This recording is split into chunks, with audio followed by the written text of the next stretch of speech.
The first time Serafina Adeyemi saw Cha Do-hyun, she thought he had come to kill her.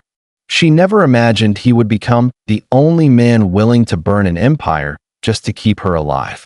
Rain does strange things to a city.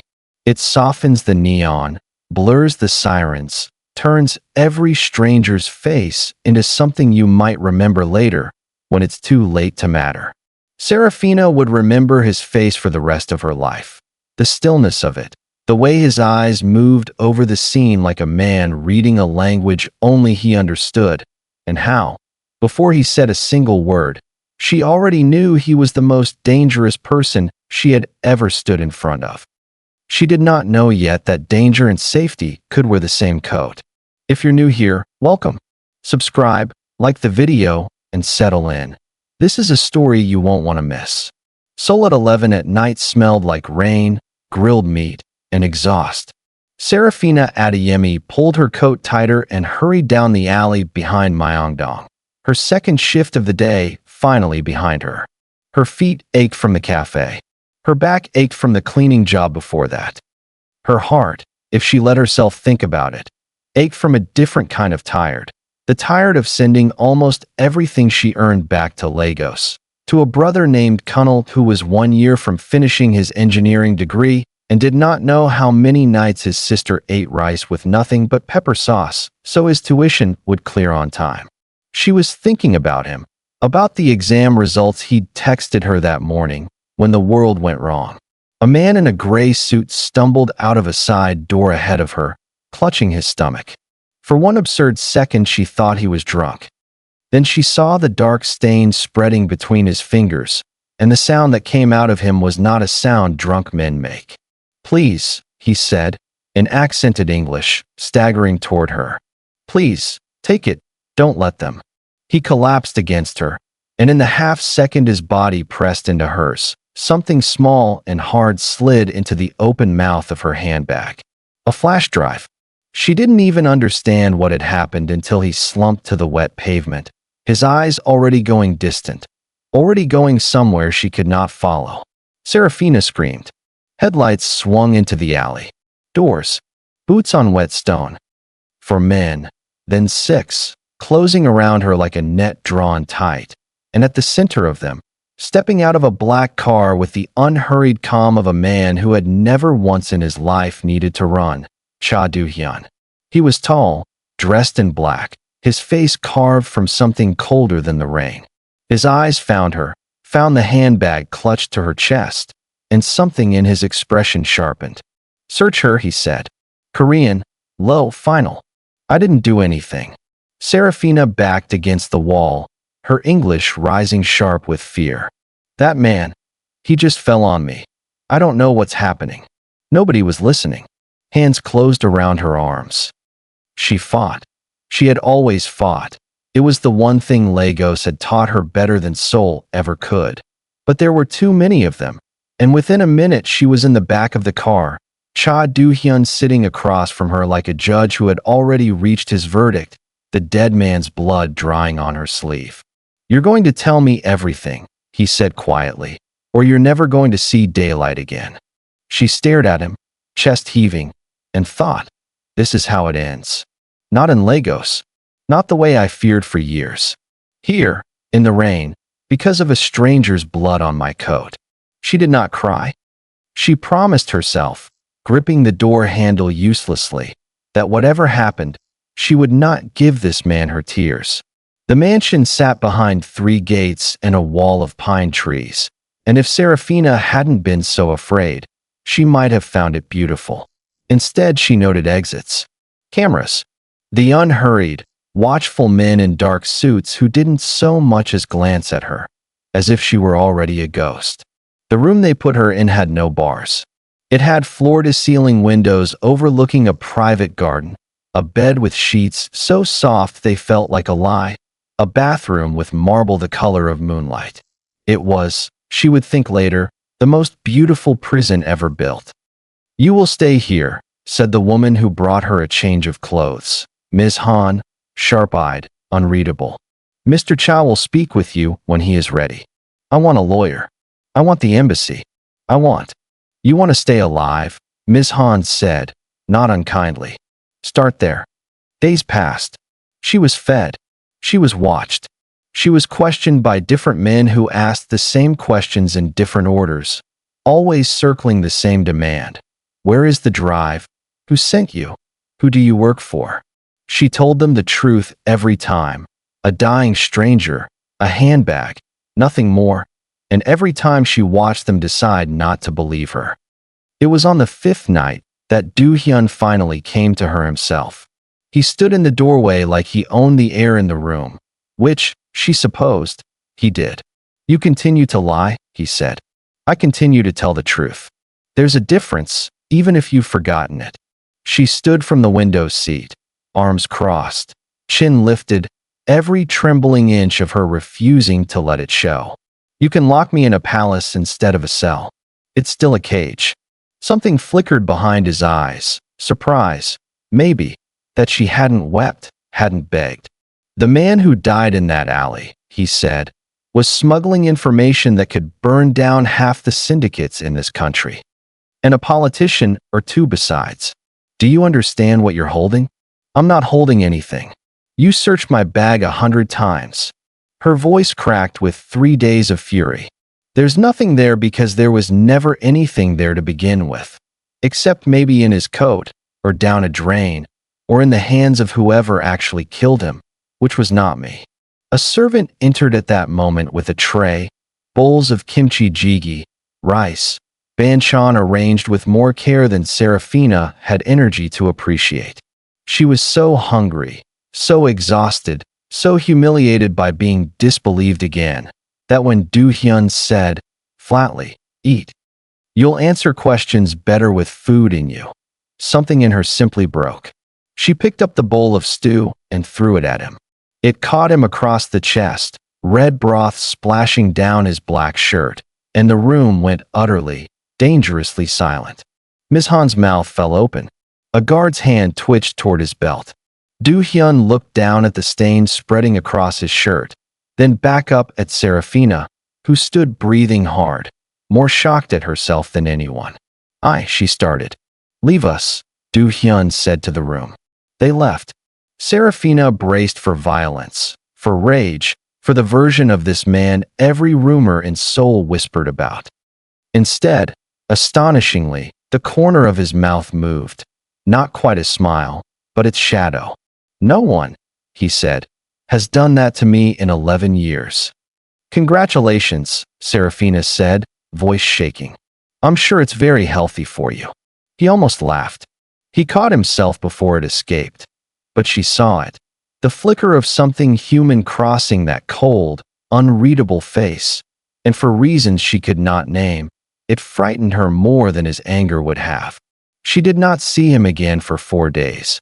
And in those 4 days, Serafina did what she always did when the world tried to cage her. She paid attention.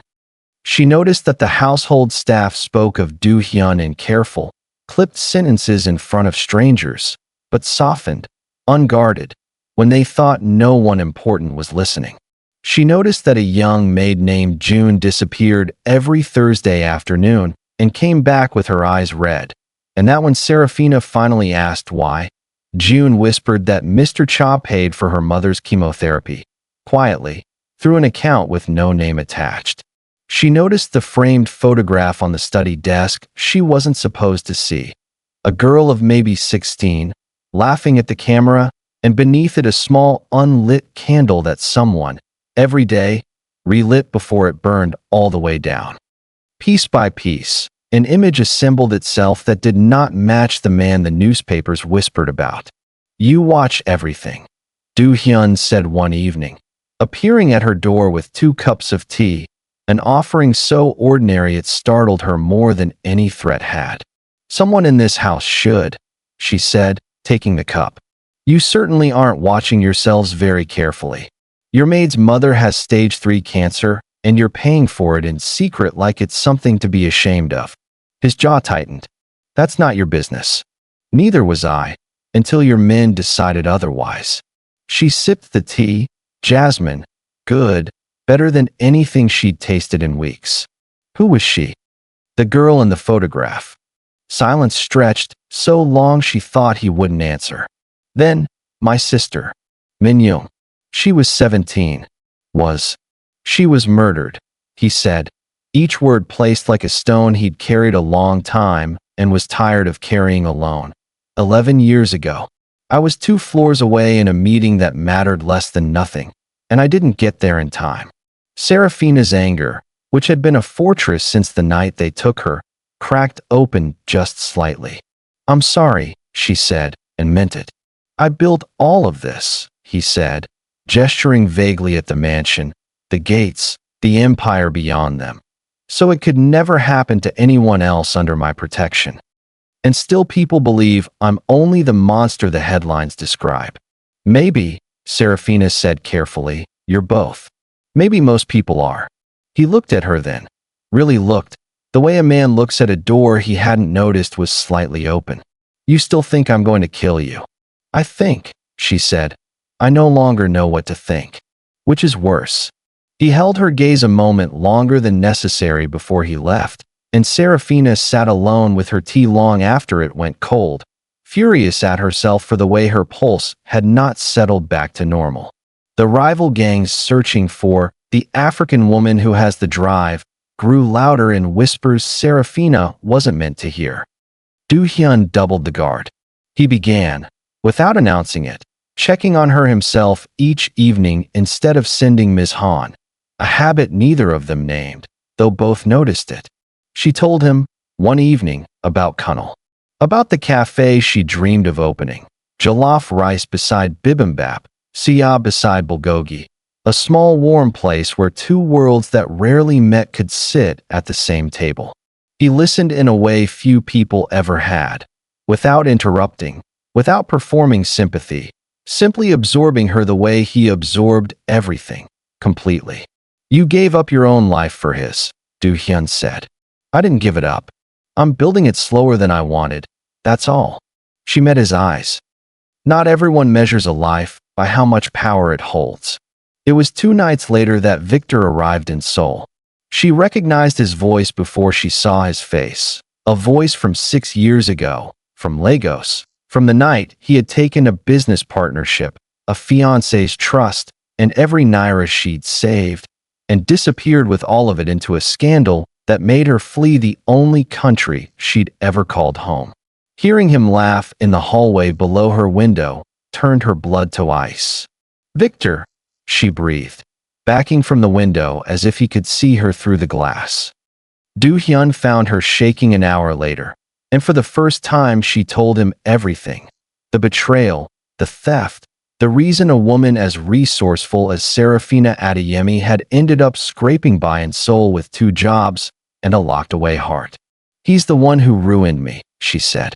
And somehow he's standing in your house. Do-hyun's face went very still. The particular stillness she'd learned meant something dangerous was assembling itself behind his eyes. He's allied with Han Ki-tae, he said quietly. My oldest enemy. And if Victor is here, in my house, asking about a flash drive, then he already knows I have it, Serafina finished. Even though I don't. The chapter of her life she thought she'd closed in Lagos had followed her across an ocean, and it was about to collide, violently, with the one she hadn't finished writing in Seoul. It took 2 days to find it. Not in Serafina's bag at all, as she'd always insisted, but stitched into the lining of the dead courier's coat, recovered quietly by one of Do-hyun's men from the morgue before police forensics ever thought to look. A single flash drive, small enough to lose in a coat pocket, heavy enough to end careers, marriages, governments. Do-hyun opened it in his study with Serafina present, not because he owed her that, he said, but because she had earned the right to see what almost cost her life. Names scrolled across the screen. Politicians. Bank routing numbers. Photographs of meetings that were never supposed to exist, linking half of Seoul's elite to Han Ki-tae's criminal network, and, buried 3 folders deep, an old case file with a name that made Do-hyun go rigid. Min-young Cha. Case closed, accidental death. Except the file wasn't closed. It had been reopened, quietly, and reclassified, not accidental. ordered. And the order had come from inside Do-hyun's own family, a name he recognized instantly, a name that made something in his composure finally, visibly, break. "Uncle Tae-sung," he said, so quietly Serafina almost didn't hear it. Before either of them could process what they'd found, the study door burst open. Victor stood in the frame with four of Han Ki-tae's men behind him, a gun already raised, his eyes finding Serafina with an ugly, triumphant smile. "Hello, Sarah," he said. "You always did land yourself in the middle of things too big for you." Do-hyun moved to shield her before she even registered the danger. But there were too many guns and not enough time, and the last thing Serafina saw before a bag came down over her head was Do-hyun's face. Not cold anymore, not composed, but afraid, purely and completely afraid, for her. They held her in an abandoned shipping warehouse on the edge of Incheon, salt air seeping through rusted walls. Victor pacing in front of her like a man rehearsing an old grievance he'd waited years to deliver. "You could have just given me what I asked for back in Lagos," he said. "Instead you ran and told everyone I was the villain." "You were the villain," Serafina said, wrists bound, voice steadier than she felt. "You stole from your own partners and vanished. There's no version of that story where you're the hero, Victor." He struck her once, almost thoughtfully, as if testing whether it would make him feel better. It didn't seem to. 20 kilometers away, Do-hyun stood in his war room, ignoring every lieutenant who told him this was reckless, that storming Han Ki-tae's territory without backup or negotiation would start a war he might not win. "I don't care what it starts," he said. "Get me the location." He went in with 12 men against Han's 40. Not because the odds favored him, but because, for the first time in 11 years, there was something he wanted more than winning safely. He wanted her alive, and he wanted to be the one who got there. The warehouse battle that followed was fast, brutal, and full of near misses. Gunfire cracked through corrugated steel. Do-hyun took a graze across his shoulder, pulling a man off his feet before a shot could land. Serafina, working her wrists free of a knot Victor had tied badly in his hurry, seized a length of pipe and swung it hard enough to buy herself 3 seconds. 3 seconds that let her reach a fallen guard's radio and scream Do-hyun's name into it. He found her crouched behind a stack of shipping crates, Victor closing in with his gun raised, and without thinking, without calculating the odds the way he calculated everything else in his life, Do-hyun threw himself between them. The bullet meant for his chest instead caught his side. He staggered. Serafina, refusing, as she had refused everything meant to make her small, to be merely rescued, drove the pipe into the back of Victor's knee and brought him down hard enough that Do-hyun's men could finish what she'd started. Kneeling over him in the wreckage, pressing her palms hard against the wound at his side, Serafina realized with a jolt that terrified her more than any of Han Ki-tae's men ever could. She was not simply relieved that he was alive. She was in love with him. "Don't you dare," she whispered fiercely, blood warm against her hands. "Don't you dare die on me now, Cha Do-hyun, when I still haven't decided if I forgive you for locking me in that beautiful cage." His eyes found hers, glassy with pain, but somehow amused. "Ask me anything," he rasped, "once I'm not bleeding on a warehouse floor." He survived. Of course he survived.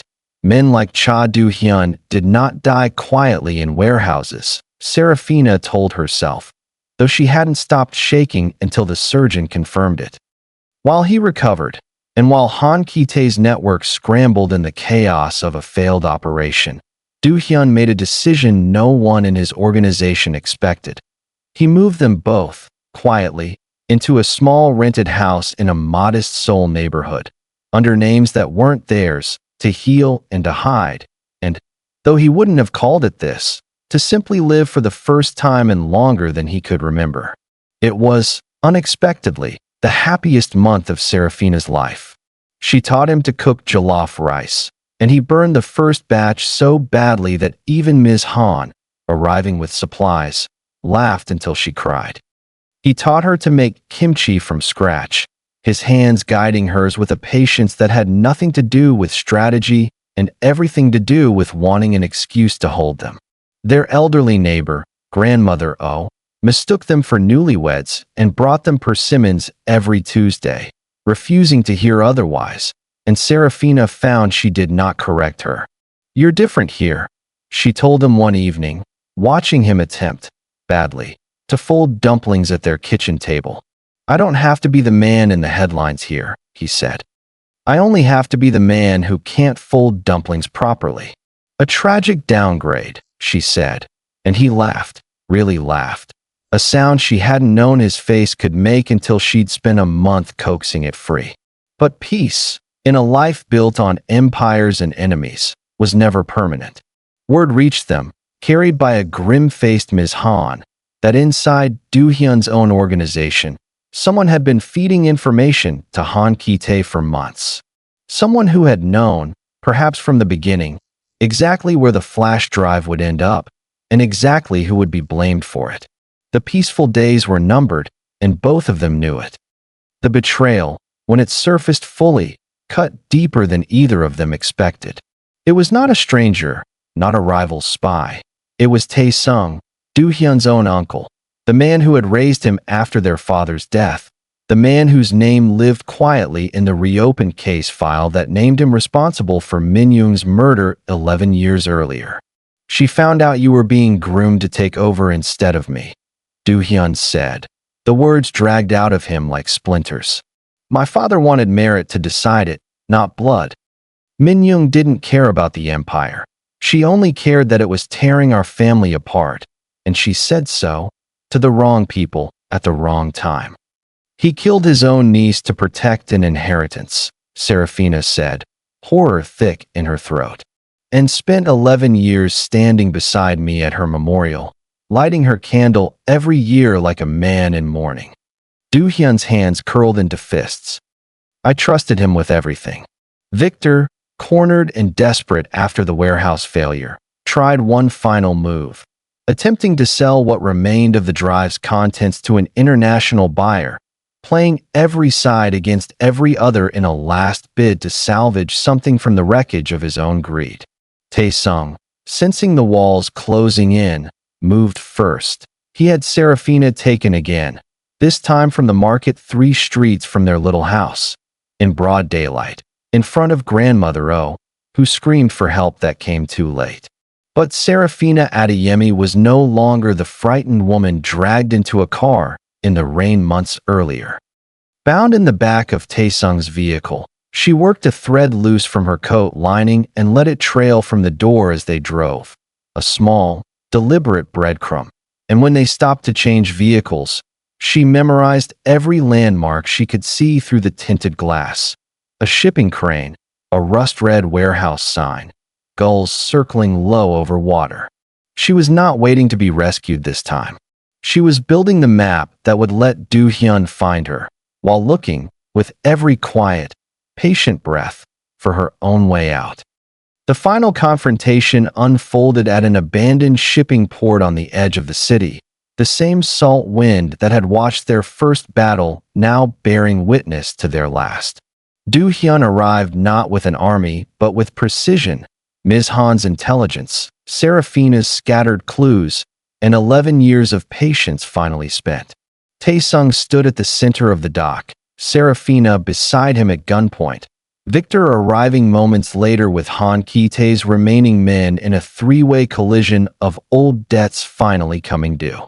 "You could have had everything," Tae-sung said to Do-hyun, almost sorrowful.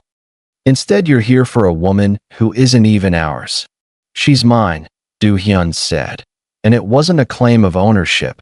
Serafina understood, even with a gun near her ribs, that it was the opposite, a vow. And Min-young was never yours to decide the fate of. What happened next happened fast, the way real danger always does. Not like the slow-motion battle Serafina had once imagined, but sharp and sudden and over almost before her mind could catch up.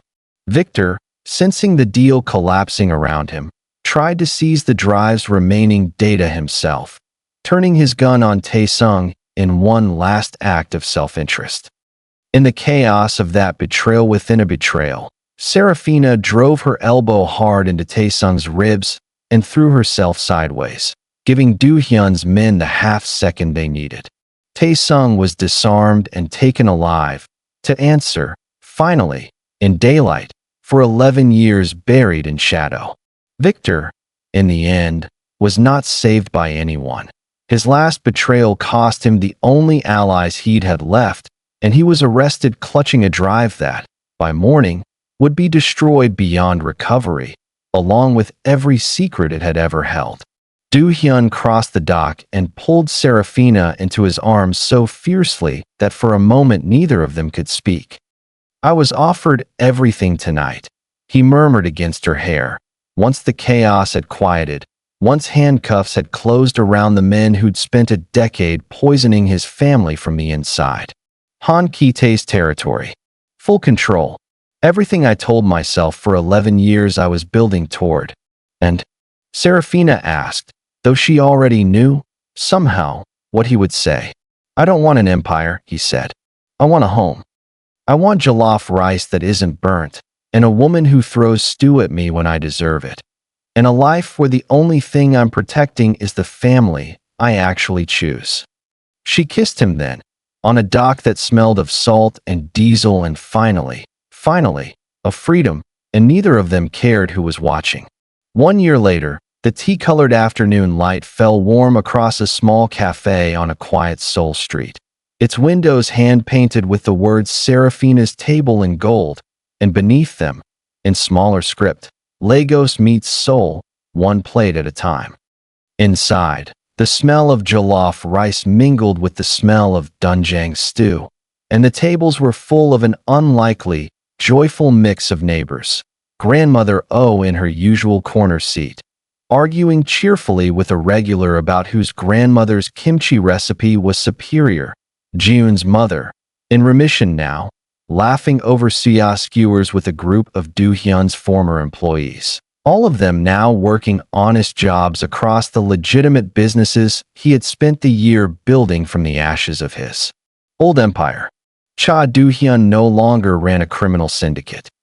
He ran, instead, a foundation that funded the very orphanages and hospital bills he had once hidden in shame, now done proudly, in his sister's name. That evening, after the cafe had closed and the last of the dishes had been washed, he found Serafina in the kitchen, an apron dusted with flour, hair escaping its tie, more beautiful to him than she had been the very first terrified night he'd seen her. He pressed something small and cool into her palm. A silver key. She turned it over, confused. "Another prison, Do-hyun?" "No," he said, and there was nothing cold left in his eyes at all, only the whole warm weight of everything he'd learned to feel again because of her. "The house. It's in both our names now. Not mine, not yours. Ours." She looked up at him, throat tight, the key warm in her fist. "You once made me your prisoner," she said softly. "No," he answered, drawing her against him, pressing his forehead to hers the way he had learned to do only with her. Only in the quiet, unwatched moments neither of them had believed themselves capable of anymore. "You were always the woman who set me free." Outside, Seoul's evening lights came on one by one, and inside a small cafe that belonged to no empire but their own, two people who had once been captor and captive, enemy and stranger, closed the door on every prison the world had ever tried to build around them, and stepped, finally, together, into the life they had chosen.